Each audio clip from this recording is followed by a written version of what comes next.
this whole system here. And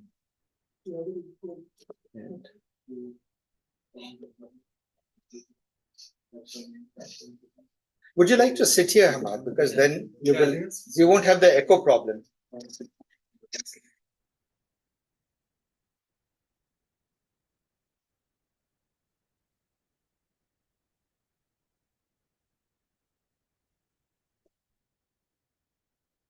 You guys can hear me, right? Oh, the microphone, yes. This is it, yes. Did you turn the volume off?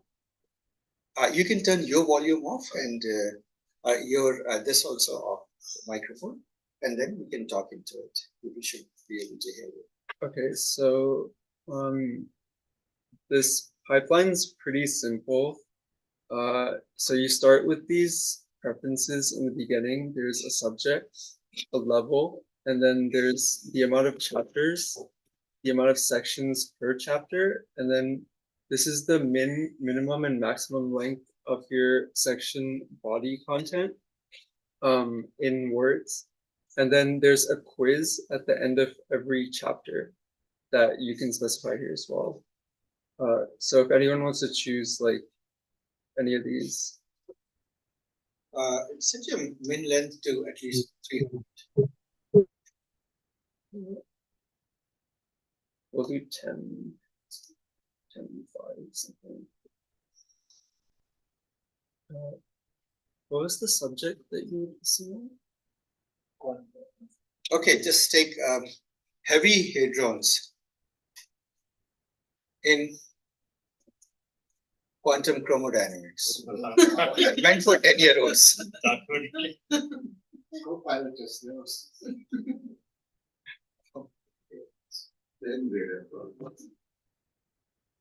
So there's these like eidetic models that are running the entire generation. Patrick explained them a lot better. It's just it's a pretty blank template. There's title, it's a string, and then it will churn it. So this is the system prompt that I'm using.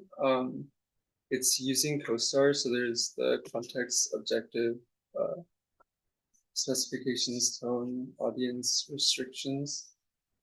If you just pause, guys, do you see how elaborate his prompt is? System prompt is.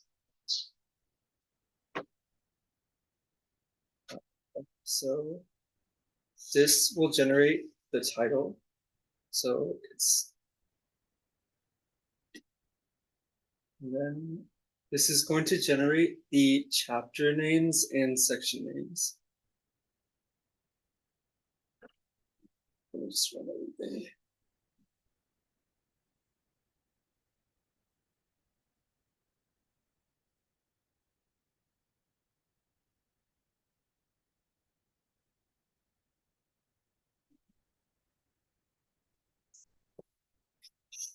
And then It's fine, isn't it?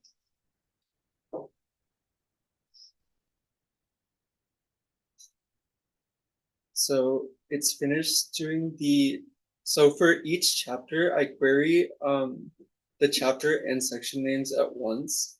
So it'll generate just a bunch of lists, pretty much, a bunch of nested lists that contain the chapter name and then the section name for each chapter.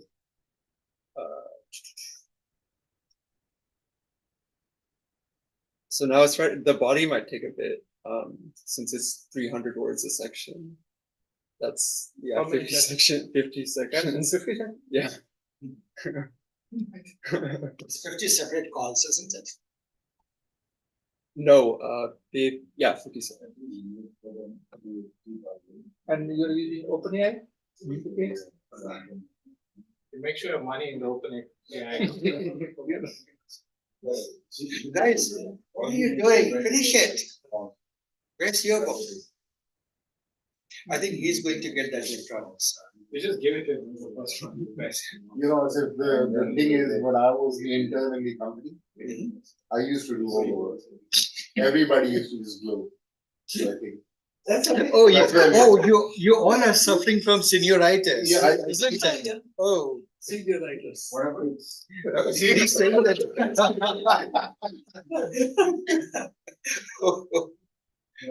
Okay, I'll skip over this. Just No. Let it go through. We'll all talk. or We'll I'll let discuss the- something. Yeah, Don't skip over anything. I'll show the one of the generated ones. So this is what it looks like in Markdown. Should have to move this stuff out of the way. So this was a 2-chapter, 2-section textbook about ice cream for preschoolers. So it'll generate the body content, and then for each chapter, it'll generate a list of questions. And then the answer key for the questions will be at the end of the. Must have graphics. The children's books are, must have some graphics, infographics. Is it still running? Is it crashed? Yeah, I got. Where is it crashed? Okay, we'll run a small one, but with the same. Yeah, let's keep the same topic here. Just 2 chapters and 2 sections. Let's try that. And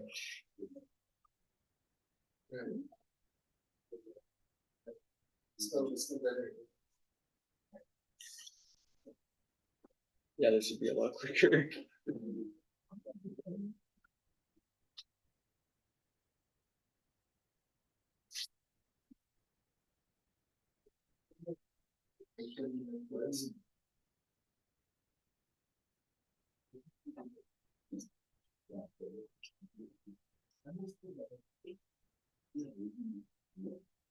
wow.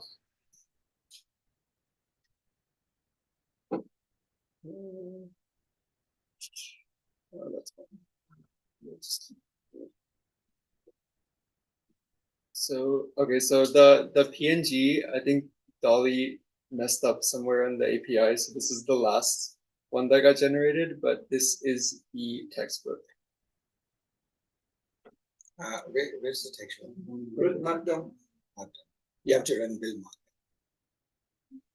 mark. It still says introduction to ice cream. Yeah. Oh, We thought like this. oh shoot, sorry. I'm gonna have to move. Hold on.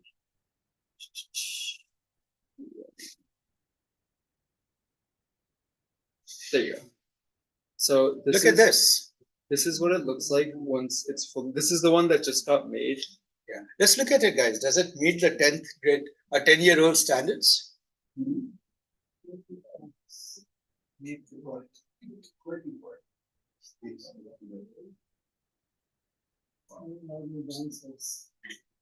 And then going, and there'll be the question and. So the way that the questions are working right now, I feed the entire chapter body into another prompt, and I have it read through that and only generate an answer that can be answered with the content that was generated. So it won't just throw out like a random, especially for something like this, it won't just ask you like a theoretical physics question for preschoolers. How But do you enforce that? Some sort of rank should be there. No. You're literally in the prompt say this. Yeah. This is the context. Again, sir, I need to know But yeah, that's- validation of this thing. You have to have some domain expert. No, that's go what I'm through it. saying. So now I'm saying this textbook generation, make it multi-agent. Use the ideas that you learned today. Right? Have one agent be the prompt, one be the critique, one be something, right? The subject matter expert, one be the child and saying this is still too tough. In case you're writing Game of Thrones, then you don't need that. Then it's So multi-agent, is this is that agent word, multi-agent? What? Different virtual person people. Like, see, the agent is a so let me answer it for you. so how can so agent can validate this if they don't have domain expertise? How do you instill domain expertise until Yeah, you let are me answer that question also. Guys, from the audience, I have 2 questions here. One is, what is an agent strictly? And the second is, how can the agent have the domain expertise? Right. So let me start with what is an agent? See, in AI, this is how we think of it. The owner of artificial intelligence, something that is intelligent, is an agent. It uses from the external world, gets input through sensors, right? And acts through actuators. So imagine that you're sitting there in a factory and you are an intelligent agent. And let's say something very simple, a machine part is coming by. So what would a sensor be? It's looking at the visual field, seeing what's the shape of that machine part. It is inferring whether there's a defect in it. That will require all of your computer vision to do that. And if it is defective, then it brings in an actuator. What could the actuator do? Put the defective one in a separate bin and not let it go down the conveyor belt, isn't it? So that's the concept of an agent, that which has some intelligence and that can use tools to get things done, to do things. In all of these LLM related framework, we don't use the word actuators and sensors as much. People use the word input and tools sometimes and outputs, right? But the core concept is the same. It permeates all of artificial intelligence. Now, and if you pick the classic book on artificial intelligence, Russell Norvick's book, literally after the first preliminary chapter, the first chapter is agents. I strongly invite all of you to read that book. The new edition came out a year or two ago. It's very, very good. Even if you pick up the old edition, and in fact, I encourage you to pick up the old edition. Guess why? You'll get $100 or $150 textbook for peanuts. You might pick it up for $5 or $10. A hardbound, really nice textbook of 1,000 pages for a few dollars. What's the name of it? Artificial Intelligence. Norvig and Russell Norvig. I don't know the order of the author. Stuart Russell and Peter Norvig. Yes, Stuart Russell and Peter Norvig. It's a classic. Right? So it's one of those books, guys, that should be a absolutely mandatory reading. The Latin phrase I know how to write but not how to pronounce it is sine qua non. Anybody knows how to pronounce it? Okay. Well, anyway, absolute necessity. You must study that textbook at some point. Right? You are in this field, is going to get you your livelihood. You're going to spend years in it. Don't skip reading. It's great classics. That is a great classic, right? And chapter 2 is agents. Now, the next question that Sukpal asked was, how does the LLM become a subject matter expert? That has to do with the fact that these large language models, they have two factors. One is they have a ginormous parametric memory. They can absorb and retain a lot of information in some complex representation, latent representation that we don't understand. But it does that. And they have been fed all of human knowledge. Therefore, all the domains have been fed into it. Right? So they are theoretically PhDs in every field. Right? So therefore, they can immediately take on the role. You say, hey, they're like the actor. Yeah.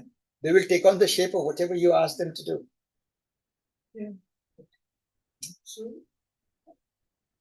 the model producing the result is the same thing. Had same intelligence. So they must. No, remember, what did I say? LLMs are weaker at generating, even though we use them mostly for generation. Generation is always harder than validation. Yeah. So because the latter is a discriminative task. And so the same LLM can produce something and then self-critique itself and say, wasn't right. You realize that, right? That's the asymmetry you're exploiting when you're creating multiple roles. So you're calling another prompt, taking this input and calling another prompt, Absolutely. another instance and asking to critique. Yeah. And you guys just took a quiz on the simulacra. What was it? The same LLM was wearing different hats, isn't it? It became 15, what is it? 15 different personalities. The game. In the game. Yeah. Yes, sir, same on the same line. Is it serial that you execute one agent or one pattern at a time and then you go to the next? When you have this multi-agent. See, it depends upon what you're doing. right? And how you are structuring it. I would say that in the early stages, do it sequentially, but theoretically, it could be that one agent is calling an external tool and waiting for it, while the other agent is continuing its work. You could theoretically have a situation like that, right? So, but at this moment, start simply.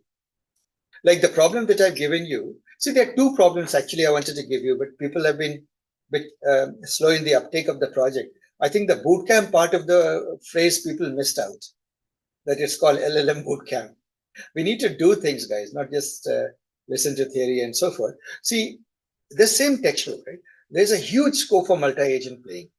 Why? You can play the child, you can play the subject matter expert, you can play all of this. In fact, there is a paper called meta prompting, right? I think Facebook and Meta and Stanford came out with it, meta prompting, which literally does that. It literally creates a meta expert who has access to multiple experts, subject matter experts, and he is the orchestra leader, conductor, who runs the orchestra of agents to gradually drift towards the correct answer. And I think that paper showed that it beats the state of the art in many, many situations.